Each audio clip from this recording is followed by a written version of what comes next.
Welcome back everyone. 10 KG weight কমানোর চ্যালেঞ্জে turmeric টি দিয়ে সকালের পারফেক্ট স্টার্ট হবে আমার। পারফেক্ট এইজন্যই বলছি, টার্মারিক টির গুণগান বলে শেষ করা যাবে না। এটা এতটা উপকারী একটা ড্রিংক। সো মনে রাখতে হবে, যারা ইন্টারমিটিং ফাস্টিং প্রলং করতে চান, যদি কোনো কারণে আপনারা ব্ল্যাক টি, ব্ল্যাক কফির পরিবর্তে টার্মারিক টি খেয়ে ফেলেন, আপনাদের কিন্তু ব্রেকফাস্ট হয়ে যাবে। সো এটা মাথায় রাখতে হবে। আর যারা ইন্টারমিটিং ফাস্টিং জানেন না, তারা যদি জানতে চান, আমি এটা নিয়ে আরো ভিডিও করেছি, অথবা আপনারা কমেন্টে লিখতে পারেন, আমি সেই কমেন্টে আপনার রিপ্লাই এই ভিডিওটা দিয়ে দিব। সো টার্মারিক টি তৈরি করতে গেলে আমাদের যা যা লাগবে: হলুদের গুঁড়া 1 চামচ, কোকোনাট অয়েল 1 চামচ, 2 চামচও দিতে পারেন, বাট আমি নর্মালি 1 চামচ দিয়ে খাই, এবং সাথে হচ্ছে 1 চিমটি হিমালয়ান পিঙ্ক সল্ট। এটাকে হালকা কুসুম গরম পানি দিয়ে মিক্স করে খাবেন, কারণ অতিরিক্ত গরম পানি দিলে হলুদের যে গুণগান থাকে সেটা অনেক ক্ষেত্রে অক্ষুণ্ণ থাকে না। এখন কথা হচ্ছে, কেন আসলে আমরা টার্মারিক টিটা খাবো? টার্মারিক টি খাওয়ার প্রথম যে সব থেকে হেলথ বেনিফিট, সেটা হচ্ছে ইনফ্লামেশন কমায়, শরীরকে হেলদি রাখে, ইমিউনিটি সিস্টেম বাড়ায়, যেটা আমাদের রোগ প্রতিরোধ ক্ষমতায় স্ট্রং করে, ডাইজেস্টিভ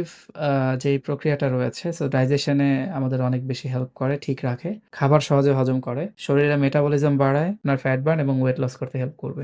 এটাতে হচ্ছে অ্যান্টিঅক্সিডেন্ট প্রচুর পরিমাণে আছে, শরীরকে ফ্রি র্যাডিক্যালস থেকেও প্রোটেক্ট করে, লিভার ডিটক্সিফাই করে। দ্যাট মিনস যেভাবে আমাদের লিভার ফাংশনিং করে, ওর এই খাবারটা ডাইজেস্ট করতে অনেক ইজি হয়, শরীর থেকে বিভিন্ন টক্সিন বের করে দেয়, আই মিন লিভার ফাংশনিং এ হেল্প করে। সো পুরো টিটা হচ্ছে লো কার্ব ফ্রেন্ডলি, কারণ অতিরিক্ত কার্বস থাকলে আপনার কিন্তু, আমরা যে লো কার্ব এবং হাই ফ্যাট ডায়েট যেটা মেনটেন করছি, সেখানে কিন্তু হেল্প করবে না। সেক্ষেত্রে এটা কমপ্লিটলি ওকে। আর যাদের হচ্ছে ডায়াবেটিক প্রবলেম আছে, বা লো কার্ব ডায়েট এবং হাই ফ্যাট দিয়ে যে ডায়েটটা আমরা কন্টিনিউ করি, এটা যখন আমাদের মেইনটেনিং ফ্রেজে চলে যায়, সেই ক্ষেত্রে আপনি চাইলে এখানে আপনি 1 টিস্পুন আপনি মধু অ্যাড করতে পারেন। তবে বলে রাখা ভালো, যাদের ডায়াবেটিক প্রবলেম আছে তারা মধু যদি অ্যাড করেন, এটা যদি বেড়ে যায়, সেক্ষেত্রে আসলে আপনারা মধুটা অ্যাড করতে পারবেন না। সো সেফ হচ্ছে মধুটাকে অ্যাড না করা। আবারও বলছি, যারা লো কার্ব এবং হাই ফ্যাট ডায়েট যারা মেনটেন করছেন, তাদের ক্ষেত্রে অবশ্যই মধু যোগ করবেন না। আর এছাড়া যারা মেইনটেনেন্সে আছেন, তারা যোগ করতে পারেন, যদি আপনার ডায়াবেটিকের কোনো ইস্যু না হয়। সো আপনারা জানাতে পারেন আপনাদের সকালটা টার্মারিক টি দিয়ে শুরু করেন কিনা, অথবা খেতে কেমন লাগে সেটা লিখে কমেন্টে জানাতে পারেন।